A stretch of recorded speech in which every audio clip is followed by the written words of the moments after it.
So, yes, congratulations to the Knicks. Congratulations to the T-Wolves, both headed to the conference finals, potentially, right? So they still have one more game to win, and I think both teams can do it. And I look forward to seeing them both battle it out against these teams in the Western Conference Finals, whomever should be there.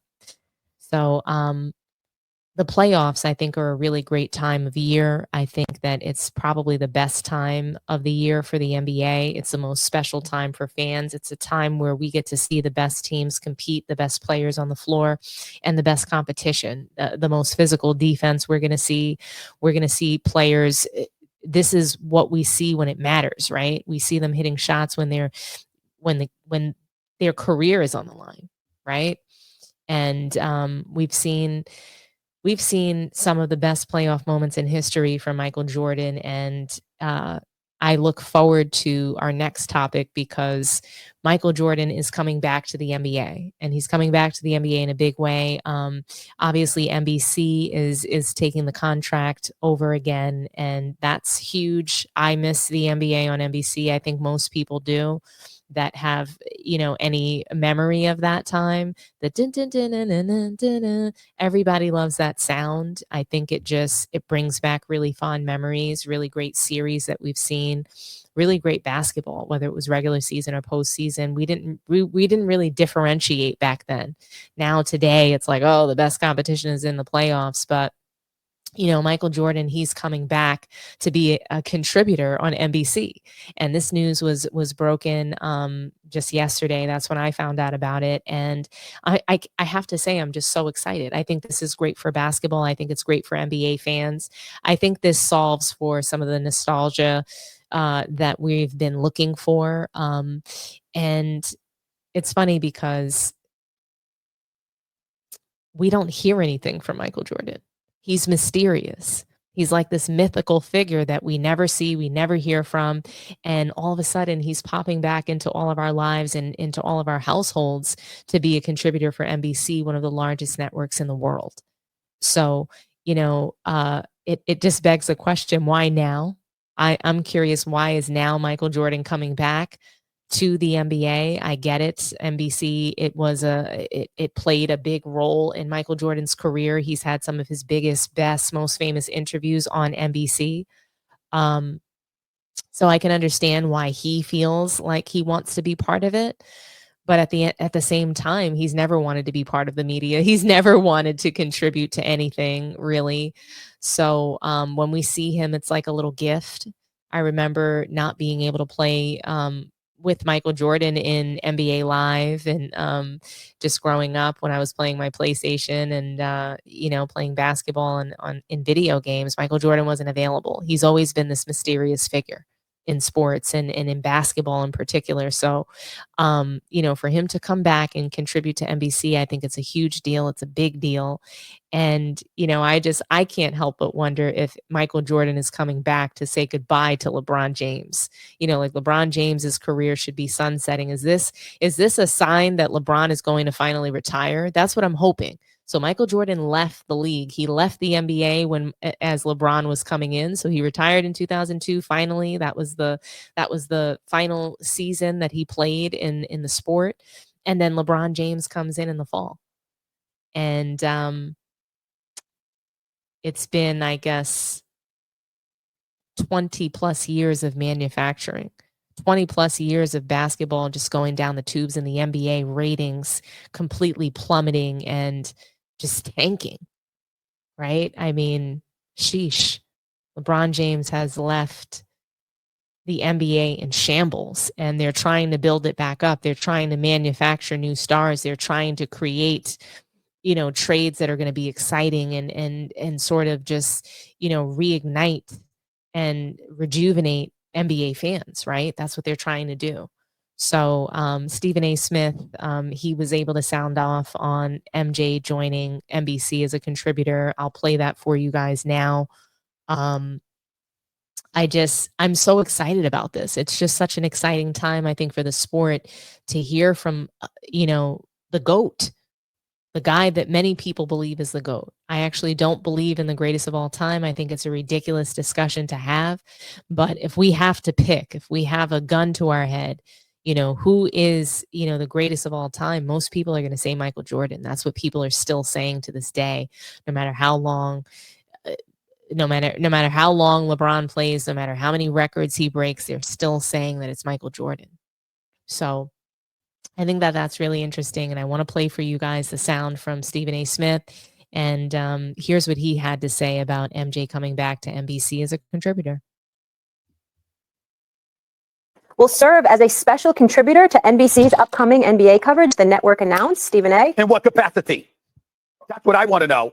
Let me As tell a her contributor, a contributor in what regard? You know what I'm saying? I mean, analysis. All right, an analysis. Well, first of all, obviously, we are talking about the GOAT, the greatest ever. Okay, so certainly the qualifications are there. I just want to know, because that's my brother. Yes, I love my brother, Michael Jordan. I just want to know, is it going to be the Michael Jordan, that you see on television? Or is it going to be the Michael Jordan we speak to? Because it's the Michael Jordan we speak to. Oh, it's going to be epic. It's going to be epic. This brother, the things that he will say and the way that he says them and the way that he breaks them down, Lord have mercy. Molly, that's on another level. You understand? But if it's NBC and the little kids out there are watching, and he wants to mind his manners about every little syllable he utters, he'll be all right. But that brother ain't used to being all right. He used to being great. And I'm telling you, as somebody who has spoken to him about basketball on many, many, many occasions over the years, over the decades, obviously, he knows what the hell he's talking about, okay? And he don't miss words. Hey, just as an NBA fan, this is amazing. I can't wait to see him on TV. Michael Jordan from Grove 23. Oh, Lord. Let me get a pound on that one. Let me get a pound on that one right there. That brother, that's the man that all the NBA players analyze and talk about. Listen, I want to hear that. Listen, when he got the cigar in his mouth, it's a different cat. It's a different cat that just talking. When the man got the cigar, okay, they said, NBC, my advice. Let him have the cigar. Let him have the cigar. Let him have the cigar. Regardless of what Michael shows up, I'm sure we can all learn a thing or two. But I want to get back to our breaking news out of the NBA. After another early playoff exit, Bucks star. Wow. It's so funny that Stephen A says that, are we going to get the real deal Michael Jordan? Is he going to be polite? I'm curious to see in which way he's going to contribute to NBC as a contributor. Michael Jordan doesn't come out criticizing basketball players for the most part unless he's asked. So, Michael Jordan doesn't really come for anybody unless they send for him. And that's been what I see. And I just don't know that it's going to be set up in a traditional sense where he's just going to be commenting on games and players and, taking part in the GOAT debate. I highly doubt that Michael Jordan is going to participate in the GOAT debate. And if he does, he's going to shut that discussion down. I don't think he cares for that discussion. He never has when he was playing. So I think that he might address it in a way that completely kills the entire discussion amongst the media. I think he might address the GOAT discussion in a way that finally kills this discussion. And maybe that's his plan. Maybe he wants to bring NBA fans back together. What I can say about the last 20 plus years is it's been extremely divisive. The NBA's been a divisive place. LeBron James is one of the most polarizing athletes in the history of the NBA that we've seen. And I mean, there's just been so much hate all over the internet, whether it's for LeBron fans or Jordan fans, or they've just completely divided the community.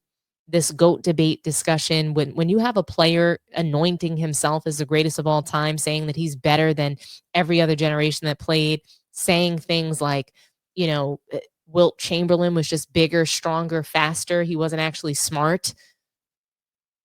These guys didn't mind the game. They didn't think the game. When you're out here, you can't even take the final shot in a game, and you're saying that other guys are not smart.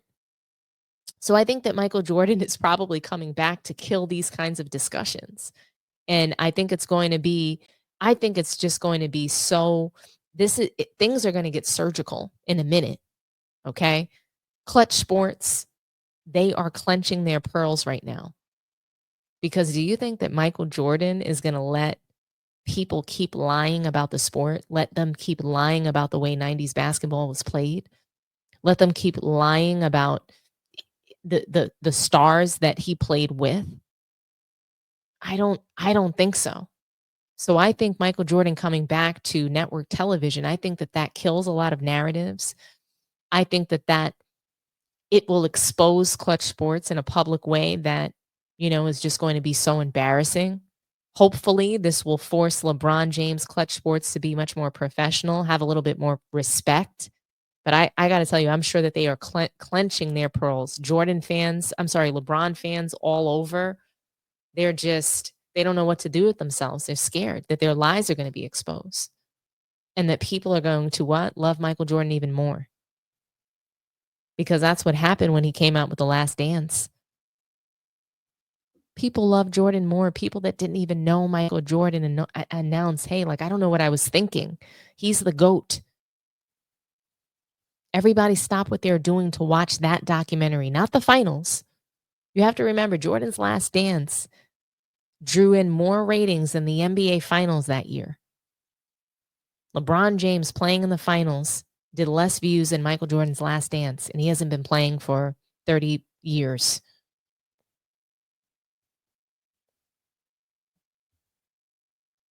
Rob Parker and Kelvin Washington, they also sounded off about Michael Jordan returning to NBC as a contributor.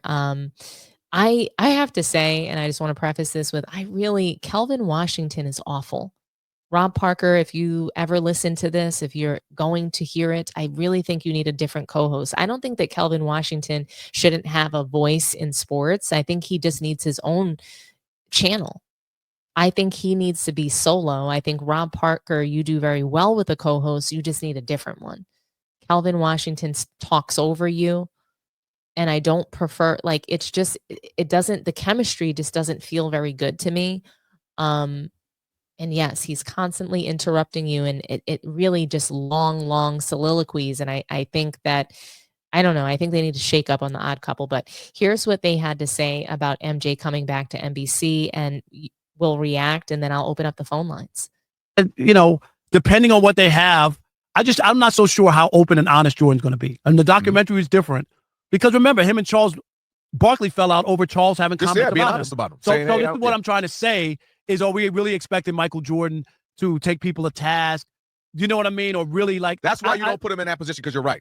The only way, I got to be honest, I could see him even remotely being successful at doing this is just like a kind of once a month, sit down, talk with somebody, and maybe get into somebody just about their feelings about basketball and what they like and see. You know what I mean? Yeah. Like Mike making a connection to a younger player. But like criticizing a coach or criticizing or having a debate on whether or not you're the GOAT, I don't see any of that making sense for Michael Jordan. But he might also enjoy it. I just don't. He might also enjoy, meaning I don't like to be the butt of the joke, meaning Charles talking about me as an owner and this, that, and the other. No, but I don't mind distributing that. It's not a butt of a joke. He was being honest about Michael Jordan's ability. But you know what I'm saying? Some people can be honest. Some people can give it. They can't take it. You know what I'm saying? So maybe he couldn't take it, but he'd be comfortable giving it a little bit. I really don't see that in Michael Jordan. I would be surprised of him criticizing other people. That's why I love to see him do breakdowns. So when you see Alex Rodriguez getting that batter box, not literally, but kind of breaking down in that batter, I would love to see Jordan. Boom! This is what I'm talking about. SGA's getting to the elbow. This is where I used to kill people right here, because everybody thought about me as your airness, but I'm actually, putting up buckets in mid-range fadeaway. That kind of stuff. Like, man, putting us insight into the GOAT. What did he do? Talk about footwork. Talk about the tenacity. Talk about the mental aspect of the game. Like, that's where Kobe was going to be great. It was post-career, obviously, before his early demise. I look at Michael Jordan, and I would rather see him have conversations. Yeah. Not nuts and bolts, not doing tape or anything like that. Like that should be for coaches. I would love to see if he can get these guys to talk about basketball and it's in a standpoint of, like when they fell in love with it, what is it about the game? Like a little deeper dive into. See, I don't know, but that's where I actually will go to. I liked Rob Parker's take on it. Kelvin Washington, like I said, he's interrupting him and just like interrupting him to say that maybe Michael Jordan can't take criticism, but he can give it. I don't think Michael Jordan cares about criticism per se. He cares about loyalty and respect.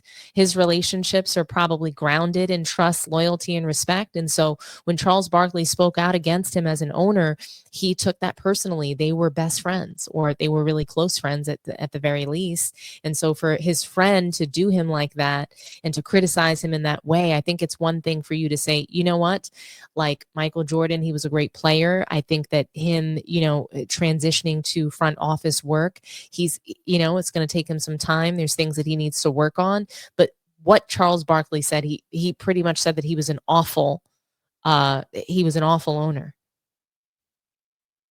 That the people that he picked in his decision making was poor. And I think that there's a way to say that in a different way. So it's not just what Charles Barkley said, it was how he said it to about his so-called friend, somebody that he thought highly of. And so Michael Jordan, in his mind, people widely regard him as the GOAT in sports. It felt like, probably to him, from his perspective, like, hey, this is a guy that's been my friend for years. He's been hating on me. Like, oh, he probably secretly hates me. He never won a title. I took that chance from him. And, who knows? Maybe this is just secret hate.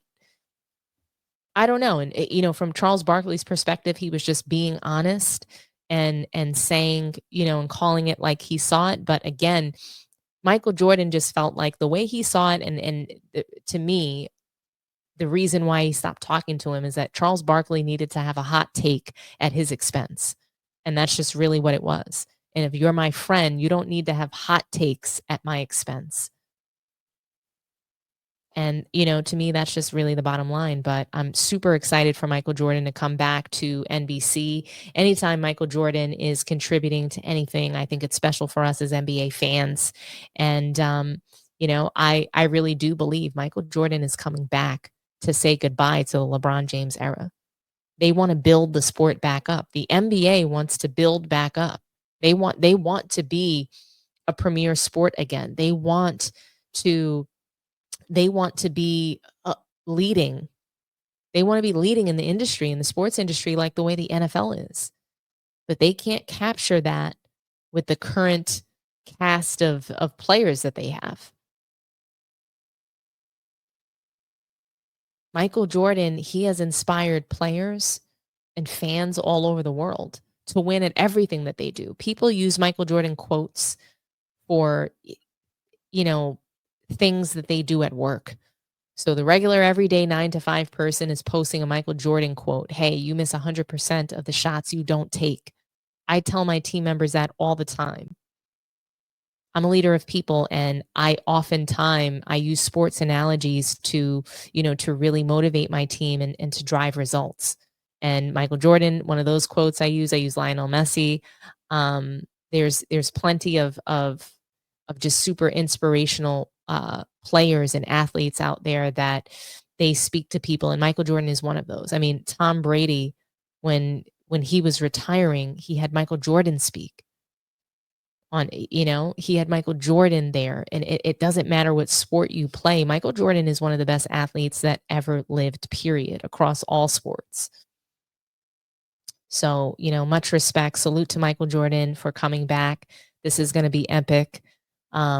Love him or hate him, whether you're a LeBron fan, a Jordan fan, this is going to be special for the sport, and I really look forward to it.